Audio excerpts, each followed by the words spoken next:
Welcome to Commander Pop Culture, a place to gather magical information with some laughs, might I add. Hello everyone, I know it's been a while. I just moved to my new home and I have everything set up in my, new recording area. I'm pretty excited about it because it's a big open area. I wonder if that'll clean up my audio considerably. I guess we'll find out come when I release this video. So the pre-release for Spider-Man is coming out actually this Thursday is the pre-release, so expect at least 4 videos, deck techs for Norman Osborn, Gwen Stacy, and Kraven the Hunter. Those are my 4 favorite from the new Spider-Man set. That's what this whole purpose of these videos are for. Bringing you what you've always wanted. Power. People could vote on my channel. If you go to my post section, Norman Osborn and Gwen got the top votes, so those 2 videos are going to come out shortly, and then Kraven and Gwen Stacy are also tied. So we got 2 splits here, which is unusual. Normally you have a nice spread, but these are the decks I wanted to build and play because they interested me. When I build decks, I like to consider everything top to bottom of the card. That means the converted mana cost, its text box, and the stat box. Those are all important parts when it comes to like building around a magic card. The first half of Norman here can't be blocked, and when he deals damage to a player, he connives. And then for 4 mana, you can flip him to the Green Goblin side. Cast from your graveyard specifically costs 2 less, so he's like a mega coupon. Now the caveat is each null card in your graveyard has Mayhem. The Mayhem cost is its mana cost. A card only has Mayhem the turn you discard it, so kind of gives us a narrow opportunity for a sweet coupon. This is a self-discarding combo good stuff kind of list, so if you like that stuff, you're in the right spot. I haven't played a self-discard list in a really long time, so I'm kind of looking forward to that. Let's just start off with the fun stuff. I normally don't talk about rocks and removal. It's not really worth my time. Everyone knows what they do. They're in there just to fill out counts. But I do want to talk about the synergy parts. You could honestly replace my rocks or removal spells with whatever you desire. Whatever is your personal cup of tea. First off, Deck Vaden. He has a +1 that lets us discard 2 cards and draw 2 cards. Ideal for what we would want to do, getting our Mayhem attached to the things that we pitch to our graveyard. He's also good in that you get to rob people of their artifacts. 9 times out of 10, you use that -2 at least once to steal Soul Ring. Every time he comes into play, I'm pretty stoked for it. Professor Onyx. This is one of our combo wins. If we get this and another card, we drain our opponents to death. She has a static ability of whenever you cast or copy an instant / sorcery, each opponent loses life, we gain 2 life. The way you combo this is with a card called Chain of Smog.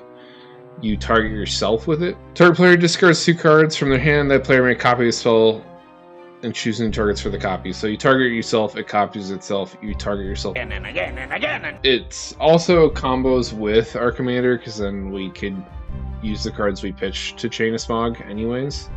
So if something should happen where our combo gets broken up, like, I don't know, Professor Onyx dies, then at least we don't lose the value of the cards we pitch to Chain of Smog. So it's kind of nice, but normally if you have Chain of Smog and Professor Onyx, you just win the game because Professor Onyx will drain everyone to death from the copies of Chain of Smog. That's one of the ways it wins. It's kind of a bit of a farm deck. A farm deck, if you don't know what that term means, it means they draw and see a lot of cards. That's the whole game plan, to find their combo pieces and win. Archon of Ifnir. Fun talking point, cycling lends itself really well to Norman Osborn and the Green Goblin, because it basically, if you have 2 generic for the cycling costs, it's free, essentially, because you just get the discount on the back end. So we pitch this for 2, we draw a card, and then for only 3 mana we could cast them from our graveyard, and then we could start giving stuff -1/-1 counters. Now, if you wanted to pursue a cycling list with just Norman Osborn, it's a fun gimmick. It's just not very good. Bone Miser, whenever we discard, depending on the type of card, you get a special effect. Disciple of Deceit, this is a fun tutor card that doesn't show up on tutor lists. When you untap her, you discard a card and then you can search your library for a card of equal cost. Normally discarding that card is a downside, but since Green Goblin gives us mayhem to our discard cards, we don't lose any value. Gods don't have to choose. We take. Ghostly Pilferer, one of my pet favorite cards.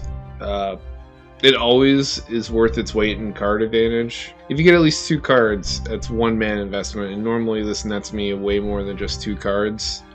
Whenever someone casts a card from anywhere, which is pretty typical for people doing kind of cheaty kind of stuff,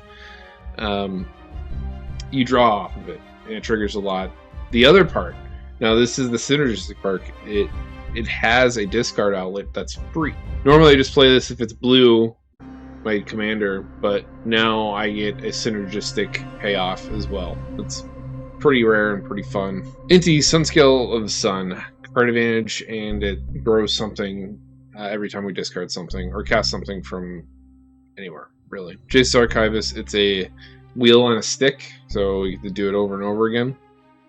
It's not a downside for us because we get to play the cards that we discard while everyone else does not. Near Div, the Devious Diver. Card advantage every time we cast something from our graveyard. Neheb, when it attacks, we get a bunch of red mana, dump our hand, draw a bunch of cards. Again, wheels don't punish us.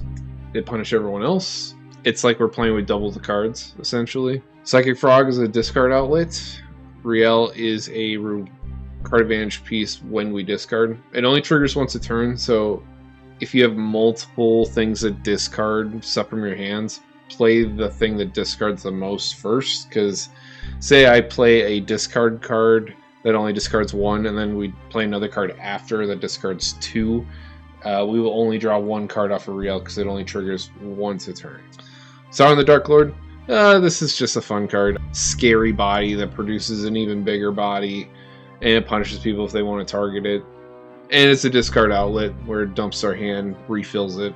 Synergistic wise, it's not bad. Strong enough to have it all. I want to try it.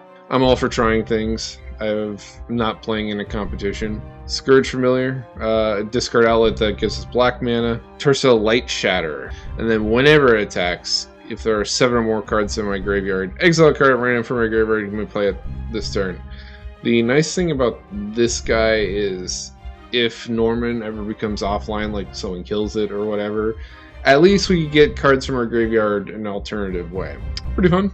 There are some synergistic parts with some of my removal, like Bone Shards, for instance. We discard a card, we can destroy a creature or planeswalker. It's a discard outlet. We don't lose the value of discarding. Seemed pretty fitting, and I got a couple of these kinds of like removal pieces. The card advantage is extra fun.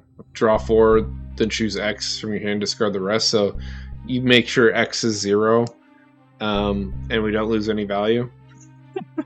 It's pretty sick. Burning Inquiry can be pretty annoying for most of our opponents. For 1 red, we all draw 3 and discard 3 at random. Careful Studies have access to 4 cards for 1 mana. Faithful Studying, repeatable.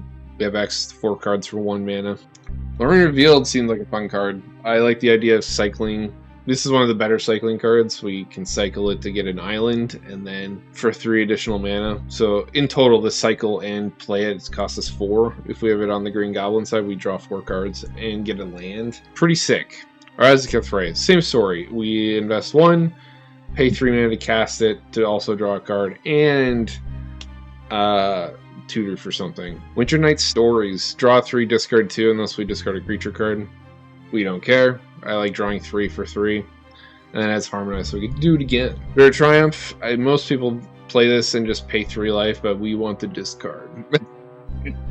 Especially if we have it on the Green Goblin side. This is another one of the combo wins we have on our list. It's a Brain Freeze, Lion's Eye Diamond, and Underworld Breach combo. So those are 3 cards. They sound like a mouthful. So use Brain Freeze. Target player mills 3 cards, and then you storm. Storm happens, it makes a copy of itself for every time we've cast another card before it. We sack it, we discard our hand, which we don't care about.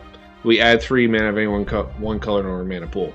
Now, how this combo works with Underworld Breach, it lets us cast things from our graveyard if we could exile 3 cards with it. So this effect only lasts for turns, so when you play Underworld Breach, you must have access to the Lion's Eye Diamond and Brain Freeze in order to win.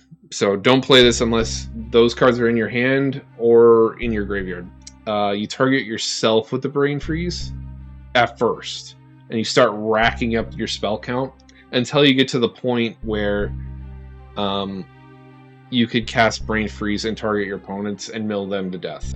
The reason why you target yourself is so you could fuel your graveyard up to pay for the Underworld Breach cost of escaping your spells. You could always ask questions in the comment section. I like to think of myself as an educator. I'm gonna treat everybody's question as an honest question that you have a true desire to know and understand. 40,000 years of evolution and we barely even tapped the vastness of human potential. The Wheel of Fortune also helps you gets you there because you pick red with the Lion's Eye Diamond, and because Wheel of Fortune discards and draws 7, you will always have enough cards to exile with Underworld Breach and net a card, if that makes sense, because it costs 3 to cast something from your graveyard. Recast the Lion's Eye Diamond, you go down 3 of the 7, so you have 4 left. You recast Brain Freeze, exile another 3, and then the loop keeps on going until you get your spell count high enough. Insidious Dreams. We discard X cards, search your library for X cards, put them on top of your library. I don't like the putting on top of your library, but I feel like we have enough card advantage that it almost doesn't matter. We could probably string our spells together to make this work just fine. What I like about it is we could pitch it somehow and then give it Mayhem, make it cost 2 mana, so it's a really strong tutor. And then discard more cards with the additional cost of playing Insidious Dreams. 2 mana, wheel ourselves. I like wheeling ourselves more than wheeling others, because when you wheel others, you increase the risk of giving the game to someone else. So if you could avoid Wheel of Fortune effects, I encourage it. We have Monument of Endurance. Whenever you discard a card, choose one that has been chosen this turn. So you could have this trigger up to 3 times per turn. We get to draw a card, create a treasure, or make opponent lose 3 life. Artist Talent. We are a heavily non-creature list. We have 63 non-creature spells. So the cost reduction on level 2 will be worth it.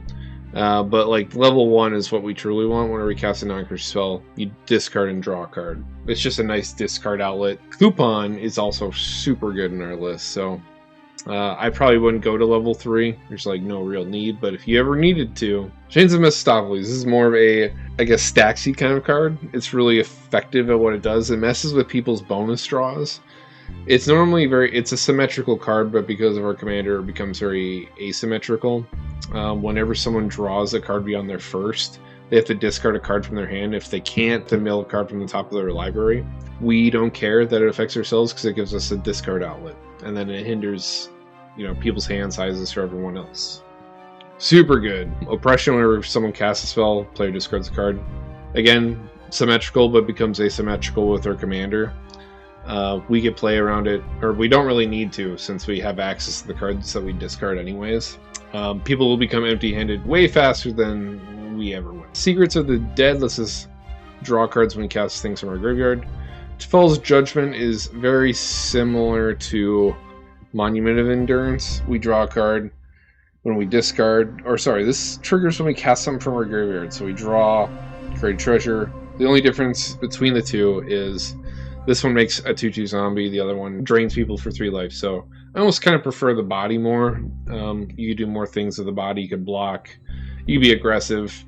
It's just more useful than just draining life. And that brings us to the end. We do have some unique lands like Bazaar of Baghdad. There's very rare instances I want to play this, but it lets you draw 2 and then you discard 3. Again, we don't care about discard. We don't care that's a net negative because we don't lose the cards truthfully with our commander. Now, one might say I cannot afford these cards. That's true. The average person cannot afford this kind of stuff. But if you play on Magic Online, like I do, when you see me play these decks in the next week, to build this for Magic the Gathering Online, it only costs $89. It's pretty insane how much cheaper it is to play online. Costs are down, revenues are up, and our stock has never been higher. Buy what you want and you play what you want. That being said, I do have a lot of these cards in my collection already, so I don't even need to invest that much to play these decks. So I reuse a lot of these cards, right? So like they're permanently in my collection. I don't need to take cards out of a digital collection and move them from a physical deck over and over again. They're just there. It's nice and convenient. Let's go into the budget version. Angie's Ravager. Pitches a hand, draws 3. What's not to love? It also has Madness, so we could cast it itself if we ended up discarding it and we don't have Norman in play or Green Goblin in play. As our odds maker, we choose a creature when it deals damage. We discard a card, draw 2. Bedlam Reveler, another pitcher hand, draw a bunch of cards. It gets better because it has cost reduction for every instant sorcery in our graveyard. Conspiracy Theorist is another discard outlet. A little more riskier because he has to attack. I don't have a way of getting that trigger naturally. I mean, the paragraphs are separate, so if you discard from some other avenue, the bottom paragraph will trigger. That's kind of nice. This is one of those cards where you don't need your commander in play to make your discard cards useful. Ivora, the Insatiable Heir. I thought this was going to be kind of fun. Whenever it deals damage and whenever it enters, you get a blood token. Blood tokens are actually a really nice card advantage on our list because it's 1 mana for essentially a better clue because of our deck. We discard a card, draw a card. Whenever we discard a card, we get to throw a counter on this. It's also got trample, so you could rack up a pretty big body for just 2 mana really fast. Cider Stagnation is just a good budget farm card. It's basically like the discount version of Consecrated Sphinx. If you don't play it, I highly recommend you start. Turbulent Dreams, I think I didn't have this in my other version, but we discard X cards and we return X target non-permanent to the owner's hands. It's a pretty fun 2 mana, I guess, control spell. Itsy bitsy spider went up the water spouts. Down came the goblin and took the spider out. Ancient Excavation. For 4 mana, we get to search for a basic and draw cards, equal number of cards in our hand. Now, what's kind of fun about it is the basic land cycling. I guess you could respond to the trigger on the stack. Yeah. So you could cycle this while the cycling triggers on the stack. You could cast it because it's instant. Put the land in your hand first and have a bigger wheel for yourself. Or you can wheel your hand and guarantee you have the basic put in your hand after. It depends on you, whatever you want to do. Forbid is a super fun control piece because it's a reusable counterspell. The buyback is we discard 2 cards, so we get to use it over and over again and then have access to those cards. The downside is, like I said, with Mayhem, you have to follow timing restrictions. If people want to get involved in your turn, that'd be the best time to be using Forbid, because if you use it on someone else's turn, I think the cards lose Mayhem and they're stuck in your graveyard forever. Yeah, if you want to counter your stuff in main phase 1, you go to main phase 2, you still have access to those cards, so you cast the things you discarded to use this. Pretty nice. Because this is a budget version, I did have to, again, go back to evaluating the whole card, because the popular stuff is too spendy for us to be using. And there's something about Norman and the Green Goblin that's particularly special in that it's evasive. It's hard to block. So our alternative win con with this is just good old-fashioned commander damage. You can do that by suiting him up with really big, strong equipment. Gets +1/+1 for each artifact we control. This has 18 artifacts, so it should do us pretty darn good. When it attacks, you look at the top 6, looking for another artifact to make our stuff bigger. And then I just put in the big haymaker, I guess, equipment spells like Black Blade Reforge, Cranial Plating, Cranial Ram, stuff that scales up nice and scarily. Genji Glove is pretty special and humorous. It gives her commander double strike, so that's a big like one punch finisher kind of equipment. The other thing about it is it gives an additional combat phase, so it's a really strong finisher. Depending on what side you're using, like if you're still on the Norman Osborn side, this is actually still insanely good, because every time our commander connects, we connive. So with Genji Glove attached to our commander, we hit him twice because of double strike, we go to additional combat and we hit him twice again. So that's 4 connive triggers. So Norman Osborn with Genji Glove can become a 5/5. Now the counters go on because double strike are different instances of damage. So the connive stacks will go on between the damage triggers. So for instance, we go in with double strike. First strike hits first. We connive, so we put a counter on. The second attack from the double strike hits. He's a 2/2 at that point, becomes a 3/3. We go to the second combat, becomes a 4/4, becomes a 5/5. If Norman Osborn is a 1/1 at start, so you do 10 commander damage the first attack with Genji Glove and Norman Osborn if he has nothing on him. And then you go on to like your next combat and he's big enough to one-shot everybody at the table at that point.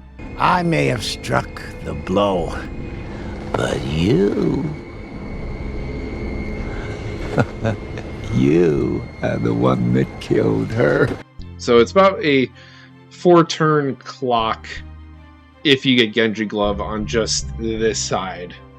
It's kind of insane to imagine. The Lamdring scales up based on instants and sorceries from our graveyard, and it lets us cast instants and sorceries from our graveyard as well. Runechanter's Pike also scales off of instants and sorceries in our graveyard. Pretty darn scary equipment. Prophetic Memory, whenever we draw a card past our first, we start throwing counters on our commander.